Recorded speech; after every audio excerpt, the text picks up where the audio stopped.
There are many times in life when it would be good to hear from God. A word of approval, a word of hope, or even a word of encouragement. And even if we don't want to hear it, there are certain times in life where we need to hear a word of warning, a word of discipline, or even a word of rebuke.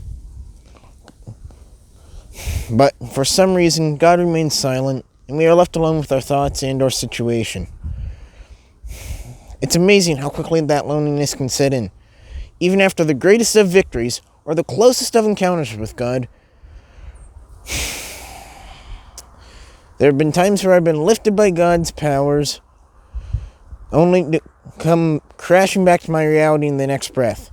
When that happens, I desperately need to hear from God. One of the highest times of my life came when God spoke to me and I defeated 450 prophets of Baal on Mount Carmel. And because of that, the whole nation of Israel proclaimed that Lord is God. But immediately following, Queen Jezebel threatened my life, and I was on the run. How could this happen? Was I not faithful to God's call? Did I or did I not achieve a great victory in His name? Why was I now all so alone? I couldn't take it anymore. I was ready to give up and die. I needed an explanation, and I needed to hear from God.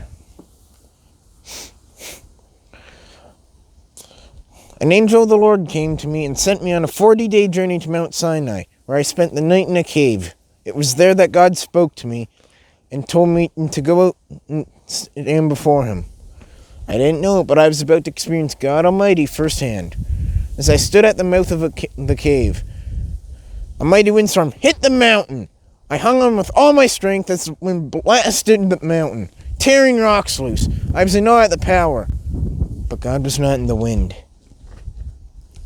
Just as I was recovering, a great earthquake shook the mountain. Again, rocks crashed around me, and I thought I would be buried under the deluge. But God was not in the earthquake. Once the ground had stopped shaking, a great fire rose and consumed all that was left around me. The heat was so great I thought I would erupt into flames myself.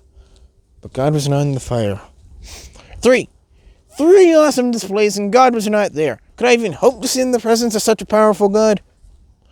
Then I received the greatest surprise, a gentle whisper. Perhaps it was there all along, but I was too distracted by the mighty displays around me to hear it. But God had my attention now, and He continued to surprise me. I was not all alone as I had previously feared, but there were 7,000 others who had not bowed to Baal waiting for me back in Israel. When I needed Him most, God spoke to me, a word of approval, a word of hope, and a word of encouragement. There are many times in life when it would be good to hear from God, but it is up to us to block out the distractions and listen for the gentle whisper.